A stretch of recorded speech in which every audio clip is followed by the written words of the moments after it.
Salut à tous, salut Tony, nouvelle émission, Salut tout le monde. nouveau numéro de Dans les cordes, ce rendez-vous qu'on essaie de vous fixer assez régulièrement pour parler de boxe. Ici on parle de boxe, uniquement de boxe, et on essaie de le faire sans tabou, sans langue de bois. Alors cette semaine il ne s'est pas passé grand-chose au niveau de l'actualité de la boxe en France, on ne va pas se mentir, c'est plutôt calme en ce moment, la boxe professionnelle en France est quasiment au point mort, mais en coulisses il se passe pas mal de choses, ça s'agite et ça parle. Et on a parlé de quoi cette semaine? On a surtout parlé de l'interview de Johan Duopa, que Johan Duopa délivré à Punch Time, où il raconte, Yohan Duopa, ses déboires avec son ancien promoteur, un manager qui lui doit beaucoup d'argent, 350 000 euros, après lesquels Yohan Duopa court depuis maintenant plusieurs années. Oui, ça remonte, hein. On parle du combat de Povetkin en Russie.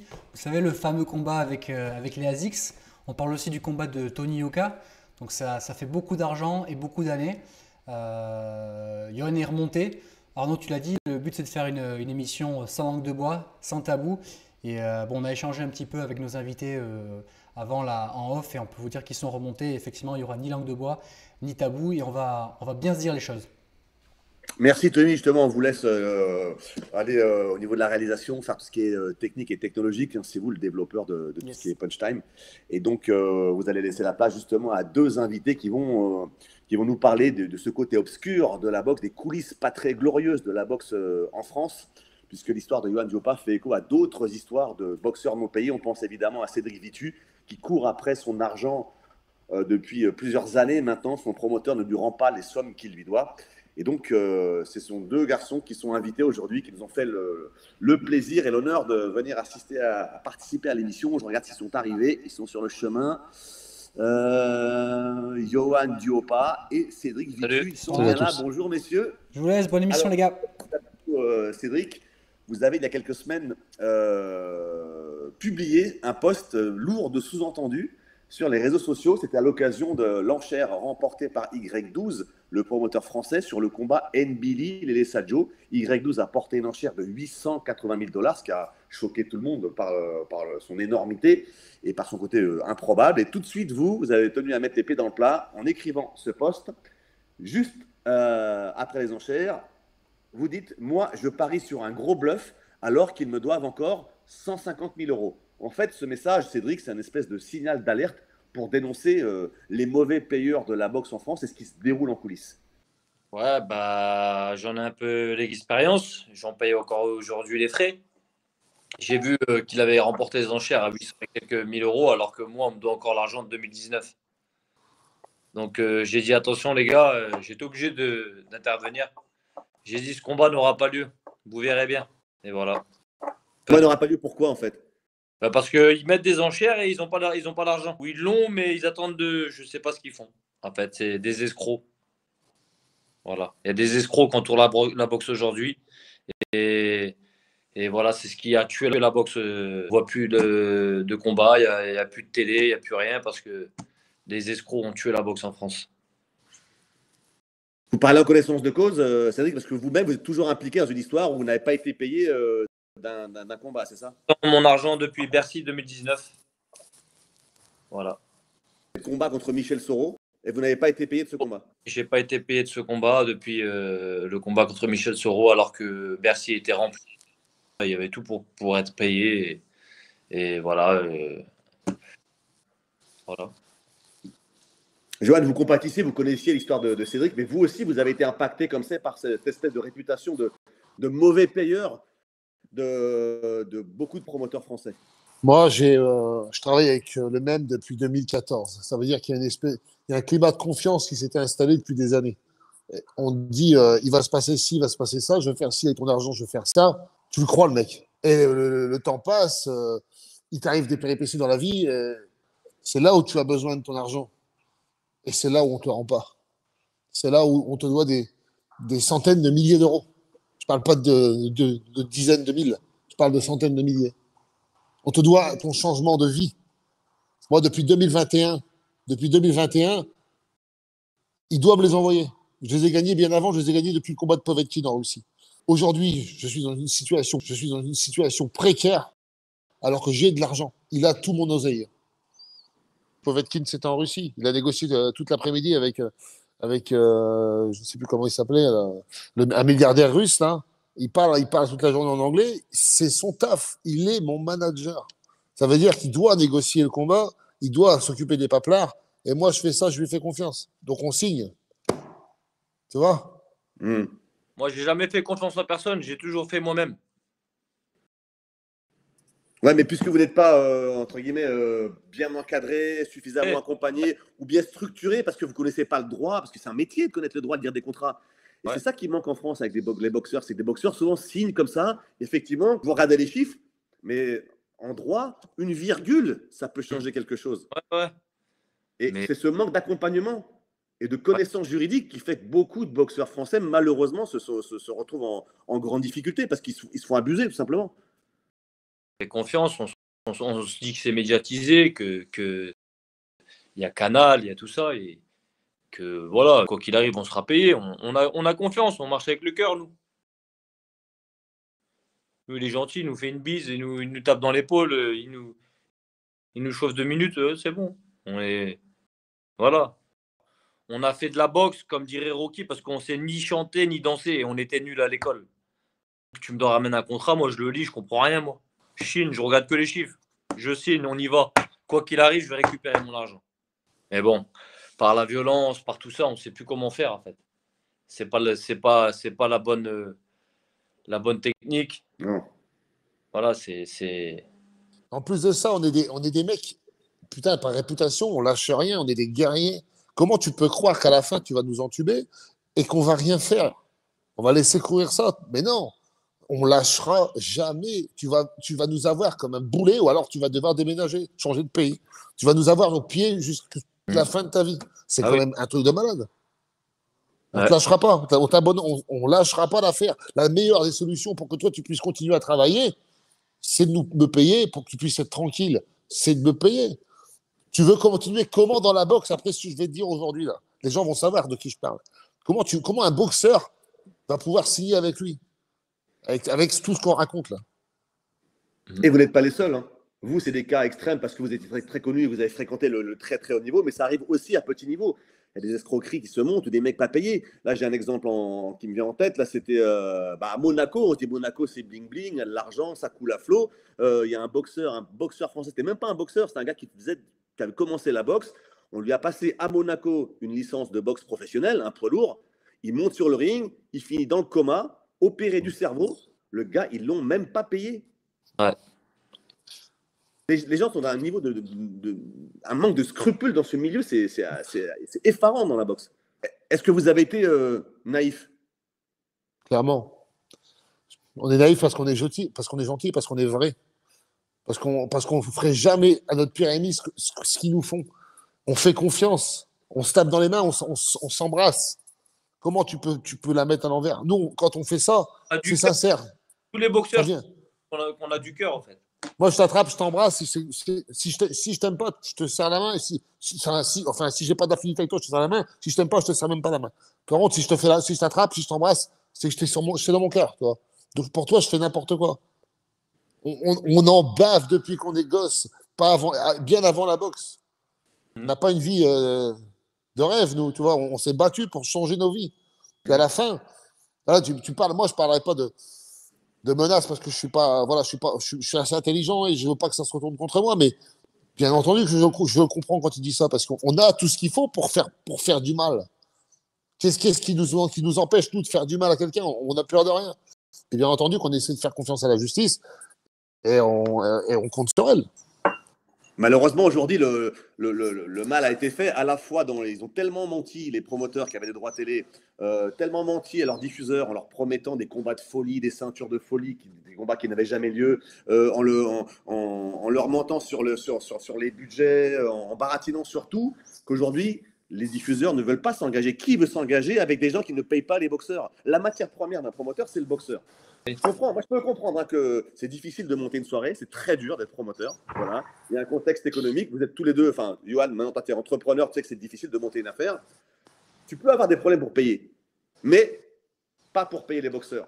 Si tu as du mal à payer, tu payes les lumières plus tard, la sécurité plus tard, tu payes tes prestataires un peu plus tard. Mais la priorité, c'est les boxeurs. C'est eux qui vont au charbon, c'est eux qui mettent leur vie en jeu, c'est eux qui sont au cœur du système, de l'écosystème, du modèle économique. Donc, eux, il faut les payer. Voilà. Et là-dessus, je ne sais pas quel pouvoir peut avoir une fédération, mais une fédération ou une ligue, son devoir, c'est de s'assurer que les boxeurs sont payés. Et quand un promoteur a la réputation d'être un mauvais payeur, la fédération doit avoir un pouvoir de sanction. Tu ne payes pas, tu n'organises plus chez nous dans le pays. Oui. Voilà. Là, on lui coupe les vivres. Il ne peut plus organiser. Pourquoi? Parce que tu es un mauvais payeur. Oui, c'est ces années de sacrifice, de sueur, les coups qu'on a pris dans la gueule. Et aujourd'hui, c'est Costa Cravate, là, ils viennent nous baiser, là. C'est eux les champions, hein. Comment ils nous manipulent et tout. Eh oui. C'est dans leur domaine, mais c'est carrément ça. Et respect à lui, franchement, pour sa carrière. Jérôme Thomas qui disait il y a les, nous, on est des il y a les proxénètes autour. C'est ça. Voilà. C'est ça, bon. L'image, elle est forte. Après, on ne va pas mettre tous les promoteurs dans le même sac. Hein. Malheureusement, les plus gros promoteurs sont souvent les pires comportements. Voilà. Il y a des promoteurs qui font des choses bien. Je pense à Gérard Tesseron, par exemple, qui est là depuis 30 ans. Ouais. Gérard, il n'a pas de casserole. Gérard, c'est un gars qui a toujours payé. Alors, il n'a pas les mêmes moyens. Mais Gérard Tesseron a toujours participé à la préparation, à la montée, monter une carrière des boxeurs. Et il a toujours payé tout le monde. Hein, voilà. Et Brahim Astoum, quand il a fait Astoum Event, les 4 ans qu'il a fait RMC Sport, je sais que Brahim payait les boxeurs. Donc, il n'y a pas eu de souci avec eux. David Musset, qu'on voit aujourd'hui, c'est un des rares promoteurs qui arrive sans télévision à organiser. Il fait des grosses soirées à Nantes. Il n'a pas de sponsor, il n'a pas de subvention. Enfin, il a quelques sponsors, mais il n'a pas de subvention et surtout, il n'a pas de droit TV. Et lui met un point d'honneur à payer tout le monde. Donc, tous les promoteurs ne sont pas à mettre dans le même sac. Malheureusement, les gros, c'est pas très glorieux. Il faut comporter. Il devrait faire aider les David Musset, les vrais promoteurs. Moi, pour ça, mon premier championnat du monde face à Castano à la scène musicale, je tiens à souligner aussi, et je tiens à rendre hommage, voilà, après ce que tu dis Arnaud, Jérôme Abitbol m'a payé directement. Voilà, je tiens à souligner aussi ça. Tous ces problèmes-là, à quel point ça a miné vos vies privées, vos vies professionnelles, à quel point ça a impacté vos vies?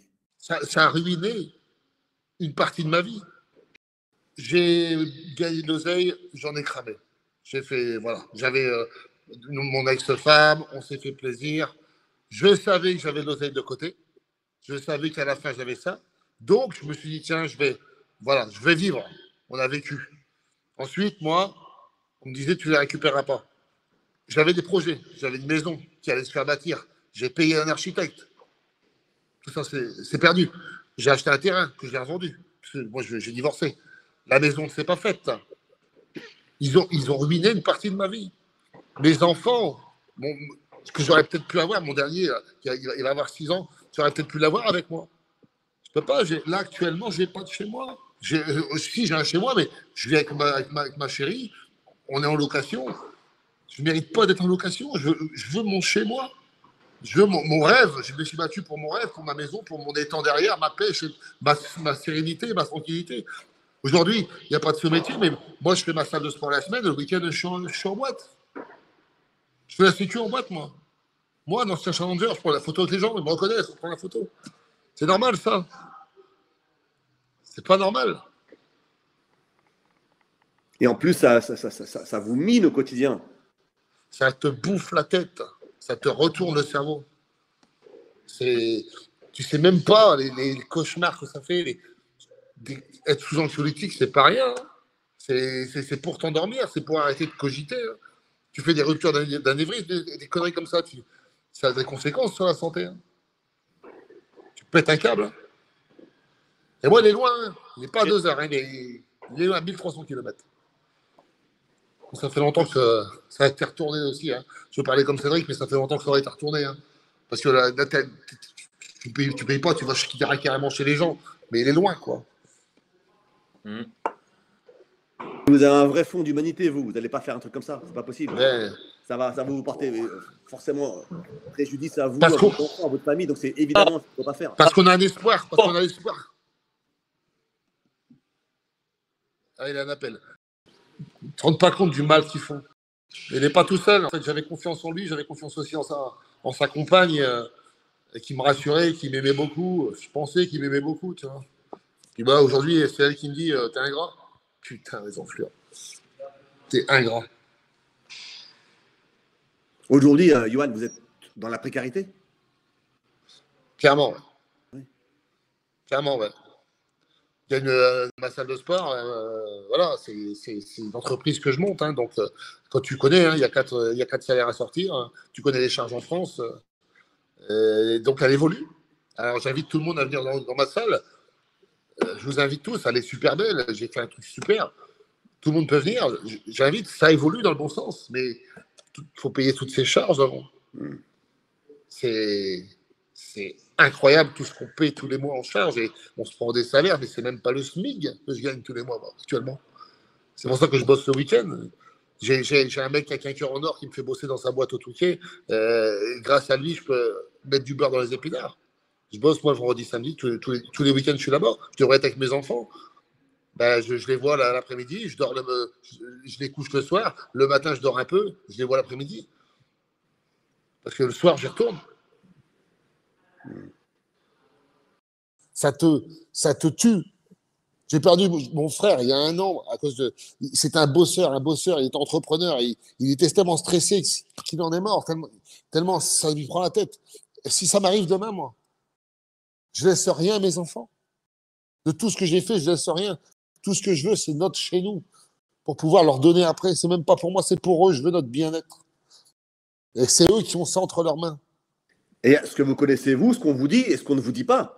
Le truc classique en boxe, c'est qu'un agent va négocier. Il va vous garantir à vous une bourse, mettons 30 000, mais il a négocié 50. Ah, Donc, si ça se trouve, ouais. oui, 30 000 pour vous, et sur les 30 000 que vous touchez, il va vous demander c'est 10%.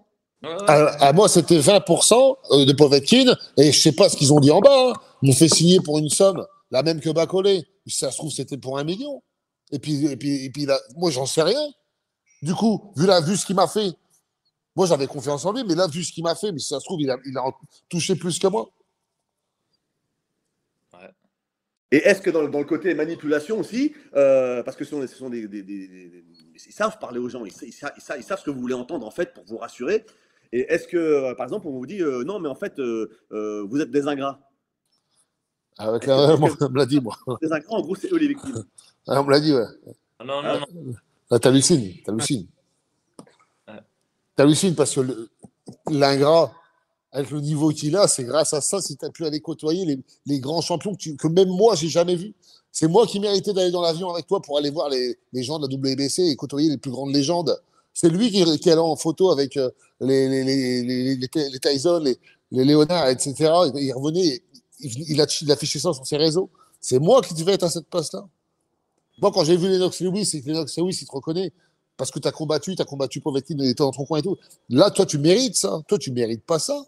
C'est qui le privilégié là-dedans? C'est qui l'ingrat d'avoir vécu ça? C'est grâce à nous si tu as vécu ça, gros.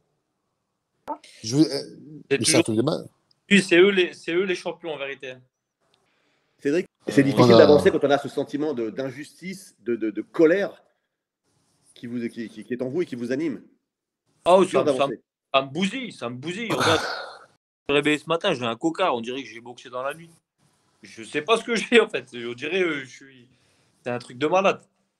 En fait, c'est plus je me ronge. Et en fait, je me mélange même pas, je m'isole parce que en fait, je mets une mauvaise atmosphère quand je suis dans un endroit. À part à la salle de sport, c'est là où je me.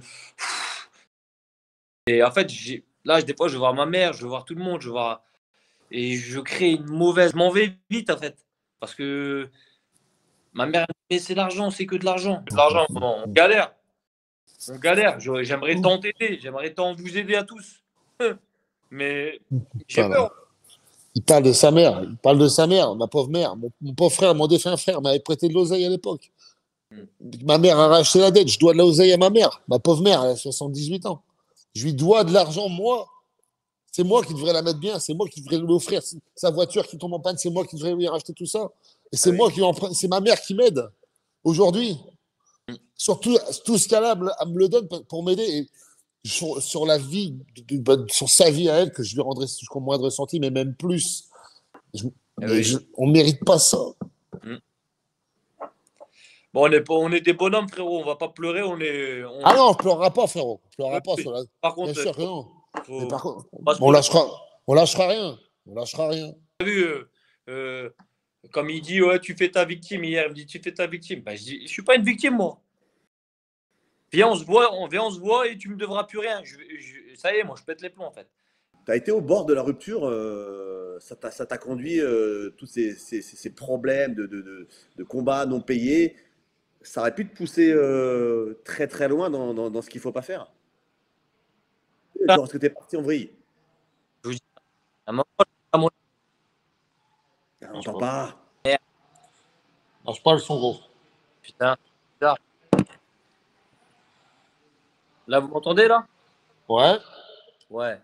Je vais vous dire un truc, en fait. À un moment, j'étais à la Turbie en train de m'entraîner. C'est juste au-dessus de Monaco. Et je marche comme ça l'après-midi. Et j'avais vue sur Monaco tout en bas. Et j'étais un peu sur un muret. Ça. Et je regardais en bas. J'ai regardé en bas. Je pense. Et j'ai eu des pensées noires. Très noires. Après, j'ai dit non. Si je pose ça va faire mal. Tu vois, j'ai eu C'est ça, hein. ces pensées de merde. Après, je suis Quand on a- parti un peu dans l'alcool. Je suis parti un peu. Après, je me suis retrouvé à Dubaï. Et je marchais tout seul. On a des pensées comme ça, et on pense à qui? On pense à nos enfants. Et tu sais ce que je me dis, moi? Je me dis pas, j'ai mes enfants, je vais pas le faire c'est pas ça en fait. Je veux pas laisser mes enfants seuls dans ce monde d'enfoirés où je les ai foutus, tu vois. Eh oui, oui, Il faut impérativement que je les guide pour ne pas qu'ils fassent les mêmes erreurs que moi. c'est C'est ça. pour ça, hein. Sinon, j'en aurais rien à foutre, hein, je te jure. J'en ai... Pourtant, c'est malheureux, hein. Ma pauvre mère, si elle m'entendait, là, elle pèterait un câble, tu vois, mais j'ai hein, j'ai ma mère et j'ai ma chérie actuelle et j'ai mes enfants. Et heureusement qu'ils sont là parce que T'es pas seul. qu'est-ce qui nous retient, nous, pas les éclater? On a ce qu'il faut, hein. Ouais. Moi, après, je suis pas passé à l'acte parce que je suis quand même croyant, je crois en Dieu et je sais Moi que aussi, frérot. Moi aussi, frérot. ça, c'est pas pardonnable de se donner la Et ça, mort à soi-même. Et regardez, à quoi on pense? On est des champions, on a rempli des salles aujourd'hui, on parle comme des mecs. C'est quoi ça? mais C'est je pas crois la en Dieu, fin. tu vois, je me suis rapproché de ça, moi, tu vois. Je me suis rapproché à mort de ma foi que j'ai délaissé pendant des années. J'ai l'impression que c'est mal. Parce que pendant des années, j'ai délaissé ma foi pendant ma carrière. Et c'est là que j'aurais dû croire encore plus. Et là, je me suis remis à fond dedans, là, tu vois. En fait, J'ai on besoin m'a d'aide. dit on a été éprouvé dans l'abondance. Ouais, C'est c'est parce que ça. Dieu nous aime. Moi, j'essaie de m'y mettre, hein, j'essaie de m'y mettre, mais j'y arrive pas. J'ai toujours ce truc, non, j'ai le diable et j'ai Dieu à côté de moi. C'est confus. Dans les mésaventures qui vous arrivent, je parle vraiment au niveau de l'argent qui vous a pas été donné. Quelle est votre part de responsabilité? Est-ce que vous aussi, vous pouvez vous en vouloir à vous-même? Moi, ouais. Moi, je peux m'en vouloir, ouais, parce que, comme il disait, c'était l'abondance, c'était la belle vie, c'était la fête, c'était la foi que j'ai délaissée, et c'était le fait de faire confiance parce qu'on me mettait bien. J'allais là-bas, on me mettait dans des hôtels 5 étoiles, hein. C'était des trucs paillettes que j'adorais, c'était des DJ, c'était des sons, c'était la fête. Quand c'était pas les combats, c'était la fête. Ah putain, c'était une vie de malade. Aujourd'hui, moi, je pense qu'on m'a pas donné, et je pense que moi, je suis croyant, je pense qu'on me l'a pas donné parce que c'était pas le moment. Là, tu me donnes mon oseille, mais c'est complètement différent. Je l'ai investi intelligemment et c'est terminé toutes les merdes que je faisais avant, tu vois. Là, ça sera pour construire ma vie après. Moi, non, j'ai aucun regret, moi. Non, j'ai aucun regret. J'ai fait ce que je devais faire. Et j'étais censé continuer. Voilà. Si on dit, écoute, tu as aussi ta part de responsabilité, c'est de ta faute, tu n'avais qu'à être mieux encadré, faire attention, et écoute, c'est aussi un peu tant pis pour toi.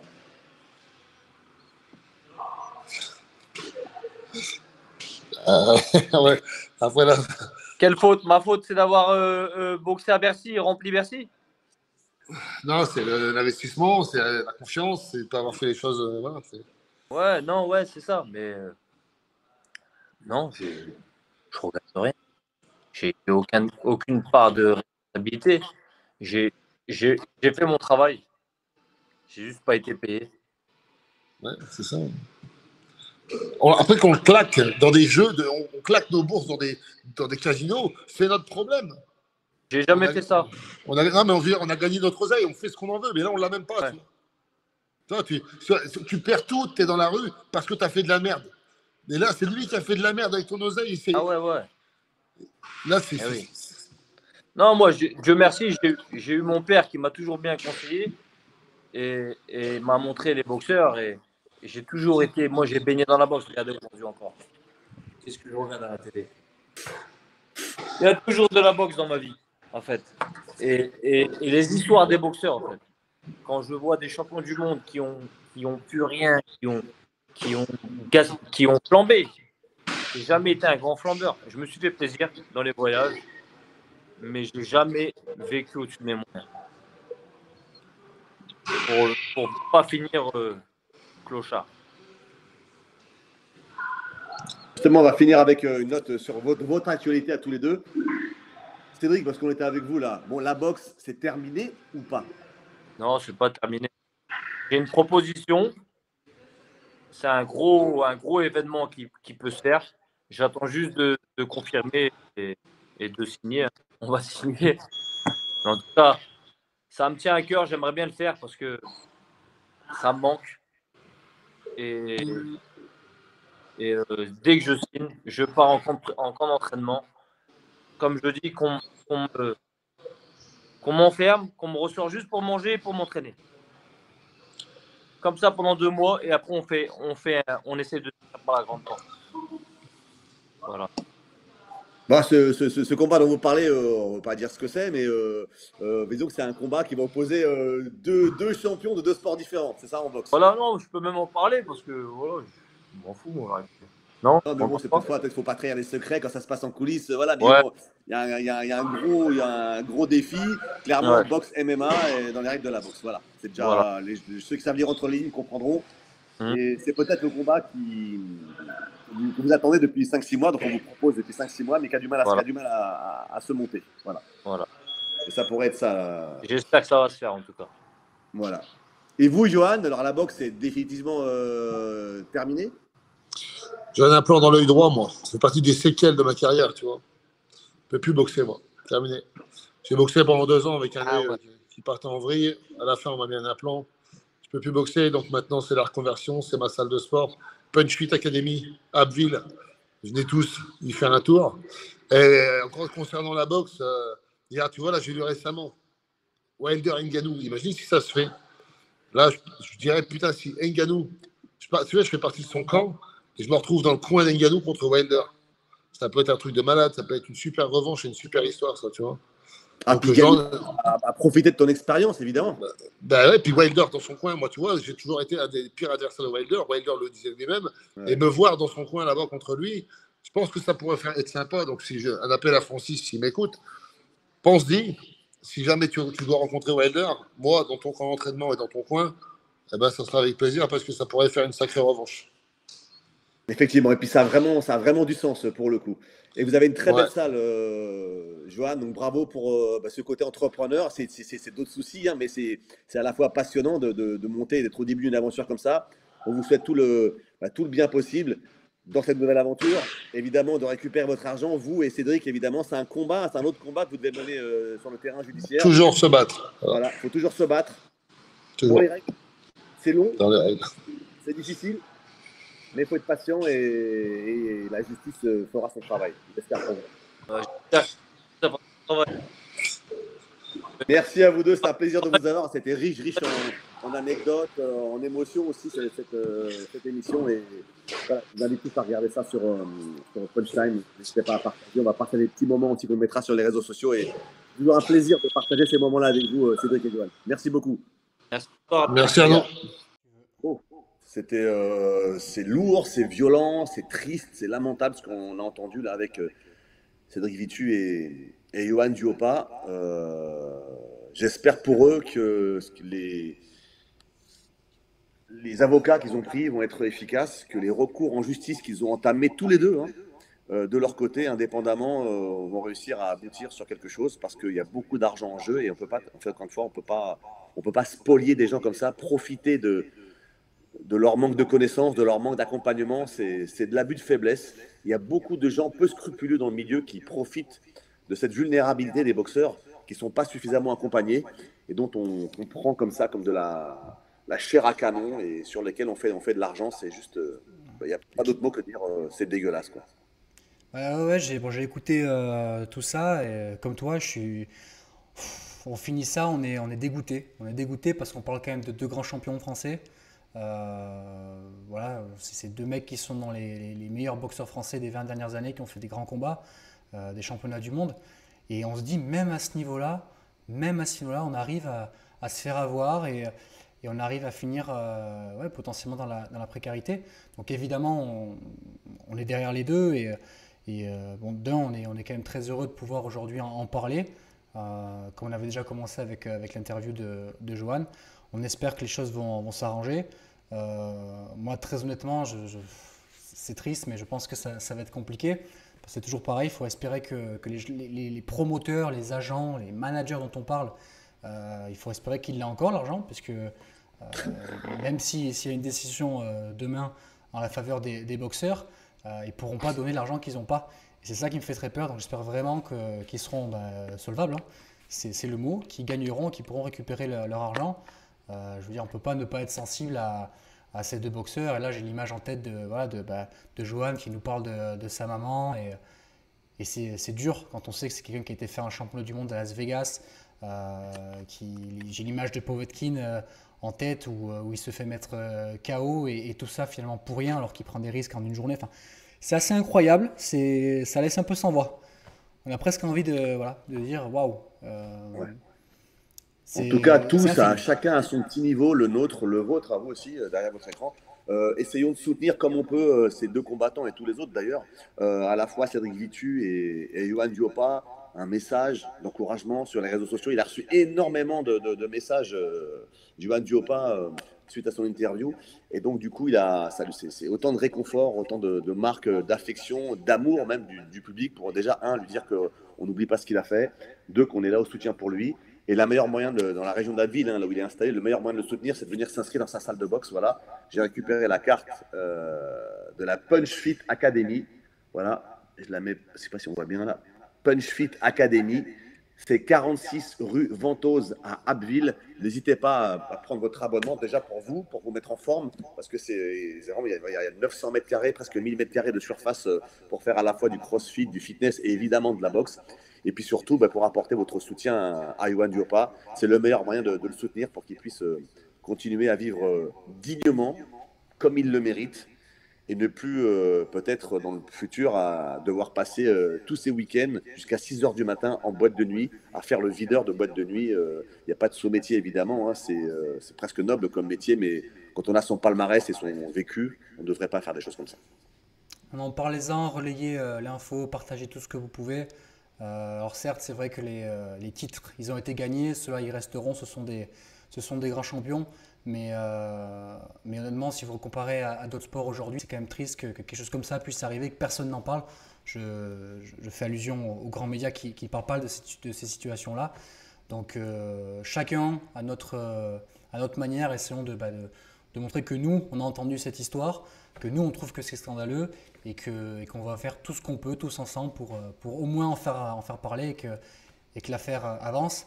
Et puis, une fois qu'on sort de ça, du cas précis de Cédric et de Johan, un message à tous les jeunes boxeurs, à tous les futurs champions de demain. Messieurs, il faut que ça vous serve aussi de leçon. Entourez-vous. Voilà. Arnaud l'a répété à quelques reprises durant l'émission. Entourez-vous de personnes de services juridiques, d'avocats. Je reviens sur le service juridique. On est en France. Aujourd'hui, il y a des possibilités d'avoir accès à des services juridiques qui sont vraiment pas chers et qui vous répondent, qui ont des services qui sont dédiés à ça. Donc vraiment, cette partie légale, elle est au moins aussi importante que le marketing. On parle souvent de marketing, de se mettre en valeur, que voilà, qu'en 2025 c'est comme ça, que c'est important. Mais si vous faites tout ça, que vous arrivez un jour à vous retrouver, parce que vous êtes bien sûr bon sur le ring, dans de grands combats, vous avez une énorme hype autour de vous comme vous, mais qu'au final, vous ne vous faites pas payer, ben, ça ne servira à rien. Voilà, donc surtout faites attention à cet aspect-là, c'est très important. Et d'ailleurs, la- l'interview de Johan a suscité une grande vague d'indignation et ça a libéré la parole de pas mal de boxeurs. Et il se trouve que ce promoteur, ce manager en tout cas, peu scrupuleux, qui a spolié Johan Duhaupas, il a aussi spolié d'autres boxeurs. On a reçu des messages de plusieurs boxeurs qui ont travaillé ou qui sont toujours en contrat avec lui et qui n'ont pas été payés de plusieurs combats. Donc Johan n'est pas la seule victime de cette personne. On pense, on peut le dire publiquement, parce qu'il y en a qui il a posté, aujourd'hui même une publication. C'est Jean-Jacques Olivier en partageant la vidéo de l'interview de Johan Duhaupas en disant ce promoteur est une vraie merde. Voilà. Il a aussi, lui, pardon, excusez-moi l'expression, c'est écrit texto par Jean-Jacques Olivier, l'ancien challenger, l'ancien champion de l'Union européenne, voilà, qui a essayé un an ou deux avec lui. Il a aussi eu des problèmes.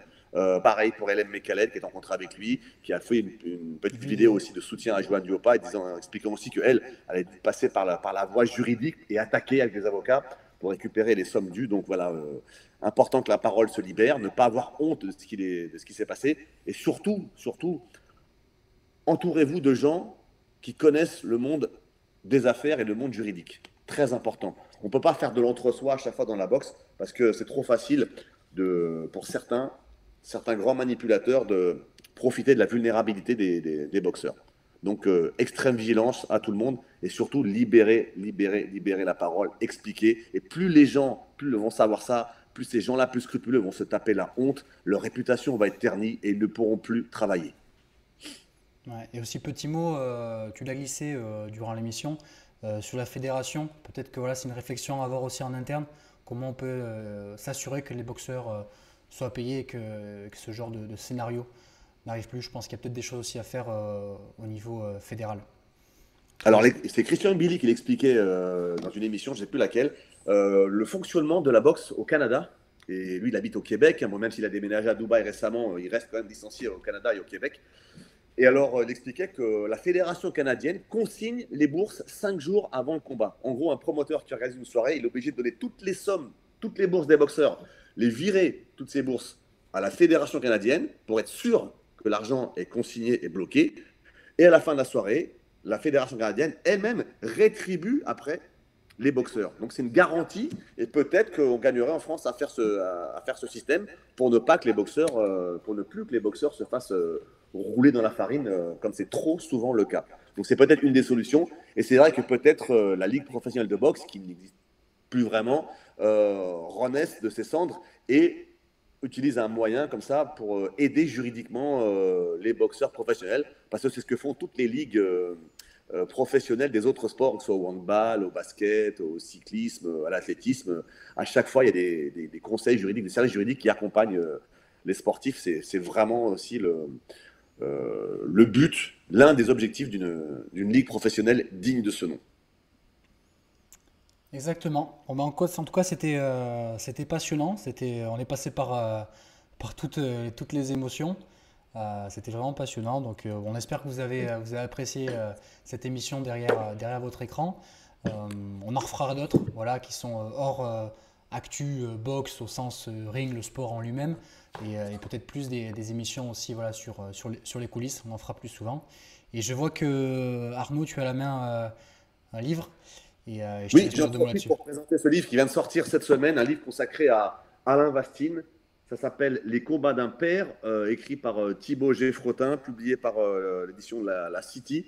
Un témoignage à la fois cru, mais terriblement poignant d'Alain Vastine, du combat que mène Alain Vastine depuis la perte de ses deux enfants, Célie et Alexis. On a une très forte pensée pour Alain, bien sûr, pour Alexis et Célie, puisque ça fait 10 ans. On va fêter cette semaine les 10 ans de la disparition d'Alexis. Et d'ailleurs, il y a un rassemblement ce week-end organisé à Paris autour de la famille Vastine pour, comment dire, j'aime pas, on peut pas utiliser le mot célébrer, mais pour en tout cas rendre Honoré. hommage à Alexis, pour ce triste anniversaire, les 10 ans de la disparition d'Alexis dans un accident d'hélicoptère. Voilà, merci à tous de continuer à regarder l'émission, à partager. On débute, on fait avec les moyens du bord, voilà, mais le but c'est de parler de boxe, de faire vivre la boxe, d'occuper le terrain que n'occupent plus les grands médias. Et on peut débriefer parce qu'il se passe toujours des choses magnifiques, intéressantes, tristes. La boxe est un grand sport populaire. Et puis il y a des parcours de vie très très inspirants. Et puis on a aussi de grands champions. Donc merci à tous, on vous dit à très bientôt. Merci Tony. Merci, n'hésitez pas à nous suivre, à partager, liker. Voilà. Plus on sera nombreux à regarder cette émission, plus déjà on pourra parler de cas comme les deux qu'on a cités aujourd'hui, mais aussi on pourra vous proposer plus d'émissions et plus de sujets. Merci à tous.